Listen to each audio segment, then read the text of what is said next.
Please subscribe and hit the bell icon for more updates. Hello everyone, a very warm welcome to Tulos Education. I'm Dr. Sheetal Puri and in this video we will discuss about respiratory passage. हमेशा की तरह आज का explanation भी बहुत simple but बहुत interesting होने वाला है. That is my promise. Alright, so with lots of positive energy, let's get started. Okay so basically ये वाला एक्सप्लेनेशन पूरा रिवीजन होने वाला है जो हमने अभी तक कवर किया है. जितना भी हमने अभी तक कवर किया है ये उसका रिवीजन होने वाला है. So please concentrate. ओके, हम रेस्पिरेटरी पैसेज की जब बात करते हैं, रेस्पिरेटरी पैसेज का मतलब क्या है कि हवा जिस पैसेज से, एयर जिस पैसेज से एंटर करेगी, जिस रास्ते को अपनाएगी लंग्स में एंटर करने के लिए, उसी को हम पैसेज बोल रहे हैं और रेस्पिरेटरी पैसेज बोल रहे हैं. रेस्पिरेटरी पैसेज दो पार्ट्स में डिवाइडेड होता है. एक होता है कंडक्टिंग पार्ट जो सिर्फ हवा को लेके जाने का काम करेगा, कंडक्ट करने का काम करेगा, और एक होता है एक्सचेंज पार्ट जिसमें एक्चुअल गैसेस एक्सचेंज होता है. ऑलराइट, तो हम इसको डायग्राम की फॉर्म में, डायग्राम की मदद से हम इसको समझेंगे. राइट, तो हवा देखिए पहले कहाँ से स्टार्ट करती है. हम इसका एक प्रॉपर फ्लो चार्ट भी देखेंगे, डोंट वरी अबाउट इट, लेकिन पहले डायग्राम की मदद से देखेंगे ताकि आप कनेक्ट कर पाएँ, रिवाइज कर पाएँ. ओके, तो हवा कहाँ से एंटर करेगी? एक्सटर्नल लेयर से एंटर करेगी जिसको हम नॉस्ट्रल्स भी कहते हैं.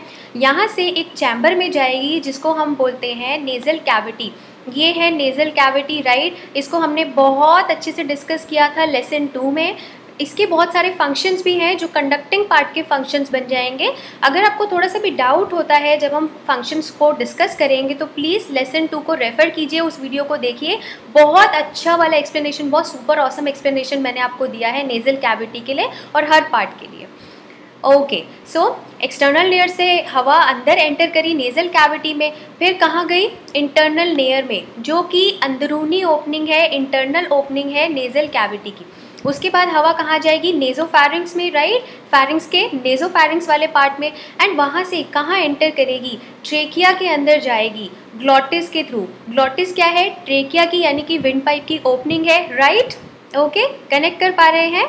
चलिए, इसके लिए एक अच्छा सा हम फ्लो चार्ट भी देख लेते हैं टेबल की फॉर्म में. ये देखिए, so these are the structures involve in respiratory passage. Right, जो कि कंडक्टिंग पार्ट है. हम यहाँ कंडक्टिंग पार्ट की बात कर रहे हैं जो कि सिर्फ कंडक्ट करने का काम करेगा, एयर को लेके जाने का काम करेगा लंग्स के पास. तो क्या क्या है? एक्सटर्नल नॉस्ट्रल से हवा जाएगी नेज़ल चैम्बर में जिसको नेज़ल कैविटी भी कहते हैं. नेज़ल कैविटी से इंटरनल लेयर्स में, इंटरनल लेयर्स से नेज़ोफैरिंक्स में, नेज़ोफैरिंक्स से ग्लॉटिस के थ्रू ट्रेकिया में जाएगी, और फिर ब्रोंकाई की divisions, that is primary bronchi, secondary bronchi, tertiary bronchi and अंत में ब्रोंकियोल्स. तो देखिए, टर्मिनल ब्रोंकियोल्स तक कोई एक्सचेंज ऑफ गैसेस नहीं होता है, इसलिए हम ब्रोंकियोल्स को पूरा की पूरा कंडक्टिंग पार्ट में ही कंसिडर कर रहे हैं. राइट, तो ये हो गया आपका कंडक्टिंग पार्ट. आप चाहे तो इसका स्क्रीनशॉट भी ले सकते हैं, बहुत आसान हो जाएगा आपके नोट्स मेकिंग के पर्पज़ से. Alright, so structures now which are involve in respiratory passage, यानी कि एक्सचेंज और रेस्पिरेटरी पार्ट. अब यहाँ पे नोट करने वाली बात यह है, देखिए, respiratory bronchiole, very important. Respiratory bronchiole से ही गैसेस एक्सचेंज शुरू हो जाता है. ये हमने पिछले वीडियोस में भी डिस्कस किया था कि रेस्पिरेटरी ब्रोंक्यूल और एल्वियोलर डक्ट्स में कम नंबर में ही सही लेकिन एल्वियोलाई प्रेजेंट होते हैं, और एल्वियोलाई वो स्ट्रक्चर है जहाँ पे अल्टीमेटली गैसेस एक्सचेंज होता है. तो इसीलिए रेस्पिरेटरी ब्रोंक्यूल को एक्सचेंज और रेस्पिरेटरी पार्ट में हम लोग कंसिडर करते हैं. हम एक एक स्ट्रक्चर को देखिए, मैं आपको डायग्राम की मदद से भी समझा देती हूँ. ये हमने पिछले वीडियोस में भी डिस्कस किया है, बट ताकि आप कनेक्ट कर पाएँ और आपको कोई प्रॉब्लम ना हो, मैं डायग्राम की फॉर्म से भी कुछ स्ट्रक्चर्स आपको एक्सप्लेन कर देती हूँ. ओके, तो चलिए, ये है डिविजन्स जिसकी हम बात कर रहे हैं. टर्मिनल ब्रोंक्यूल, देखिए अंत वाले ब्रोंक्यूल की हम कहेंगे कि यहाँ पे एंड हो जाता है जो कंडक्टिंग पार्ट है. अब टर्मिनल ब्रोंक्यूल, टर्मिनल का मतलब तो लास्ट होता है. इससे जो निकल रहे हैं रेड कलर में जिसको मैंने ड्रॉ किया है वो है रेस्पिरेटरी ब्रोंक्यूल जिसकी हमने अभी बात करी. रेस्पिरेटरी ब्रोंक्यूल आगे डिवाइड कर रहे हैं एल्वियोलर डक्ट फॉर्म करने के लिए. राइट, एल्वियोलर डक्ट से आगे निकल रहे हैं एल्वियोलर सैक. प्लूरल फॉर्म में सैक्स बोलेंगे, सिंगुलर फॉर्म में सैक बोलेंगे. ऑलराइट, और एल्वियोलर सैक के पेरिफेरी पे, ऐसे सर्कमफेरेंस पे, पेरिफेरी पे there is a collection of alveoli. Right, तो एल्वियोलर डक्ट से एल्वियोलर सैक हमारे निकल रहे हैं. फाइन, एक और अच्छे डायग्राम से देखें इसको. ये देखिए, ये है टर्मिनल ब्रोंक्यूल, जिसे ब्लू कलर से हाईलाइट किया है मैंने, उससे निकल रहे हैं black coloured highlighted respiratory bronchiole, और ग्रीन कलर से ये वाले जो हैं ये है एल्वेलर डक्ट, और जिससे ये अंगूर के गुच्छे जैसा a bunch of grape like structure which is your alveolar sacs, right. ये एल्वेलर सैक्स हैं प्लूरल फॉर्म में। चलिए, तो ये हमने देख लिया है। अब हम एक और स्ट्रक्चर समझेंगे। इससे पहले कि मैं आपको फ्लो चार्ट पे लेके चलूँ, हम समझेंगे एट्रिया। ओके, चलिए, एट्रिया क्या है।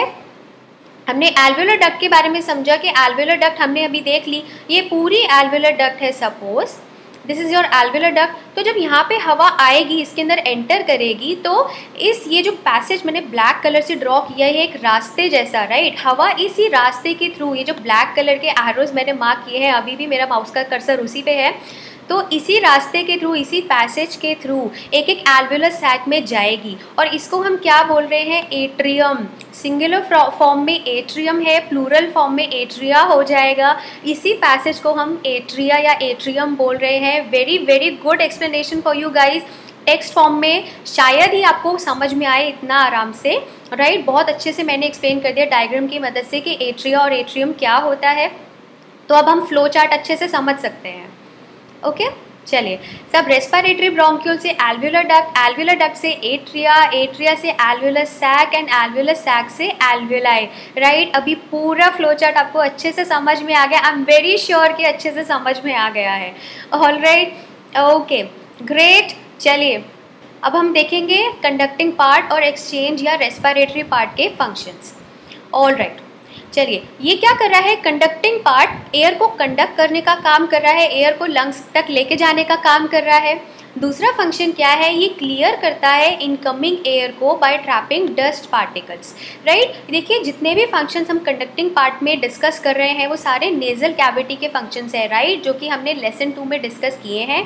अगर आपको डिस्कस करते वक्त थोड़ा सा भी डाउट होता है तो प्लीज़ लेसन 2 का वीडियो जाके देखिए। एक एक चीज़ मैंने बहुत अच्छे तरीके से एक्सप्लेन की है। All right, so the link is provided in the description below also. Okay, so nasal cavity के वेस्टिबुलर पार्ट में लॉन्ग हेयर प्रेजेंट होते हैं, जिसको हम विब्रिसे बोलते हैं, और एक एक विब्रिसे म्यूकस मेम्ब्रेन से लाइंड होता है, कवर्ड होता है, जिसकी वजह से क्या करता है, अगर हम जो भी एयर इनहेल कर रहे हैं उसमें से डस्ट पार्टिकल को ये ट्रैप कर लेता है। दूसरा function, it makes the incoming air humid by providing moisture produced by the epithelium of nasal cavity, right. तो पूरा नेजल कैविटी, उसके अंदर एक स्ट्रक्चर होते हैं नेजल कॉन के, जो कि बोन शेप्ड एलिमेंट्स होते हैं, बोनी फोल्ड्स होते हैं, जिसका हमने डायग्राम भी देखा था। इन बोनी फोल्ड्स में बहुत रिच वैस्कुलर सप्लाई होती है, जिसकी वजह से ये क्या करते हैं, एयर को ह्यूमिडिफाई करने का काम करते हैं। और एक और फंक्शन ये क्या करेंगे, it will bring the temperature of air up to the body temperature, right. अगर हम बहुत ठंडी हवा इनहेल कर रहे हैं या बहुत गर्म हवा इनहेल कर रहे हैं तो हमारी एल्वेलाई को डैमेज कर सकती है, राइट। तो ये क्या करते हैं कि ये इसको म्यूकस मेम्ब्रेन की हेल्प से और नेजल कॉन के जो वैस्कुलर सप्लाई है उसकी हेल्प से जो एयर हम इनहेल कर रहे हैं उसको बॉडी टेम्परेचर तक लेके आया जाता है। Very important function of conducting part. All right, और एक्सचेंज पार्ट का फंक्शन क्या है, everybody knows about it. It is the main site where actual diffusion of gases will take place, right. Exchange part का function हम अच्छे से जानते हैं। ओके, तो पूरा रेस्पिरेटरी पैसेज हमने बहुत अच्छे से कवर कर लिया है। I hope you really like the explanation, but still if you have any queries and if you have any feedback, do post it in the comment section. I would really appreciate. Also do not forget to like, share and subscribe because आपके likes मेरे लिए बहुत बहुत important है. Until then, stay safe, stay happy, goodbye.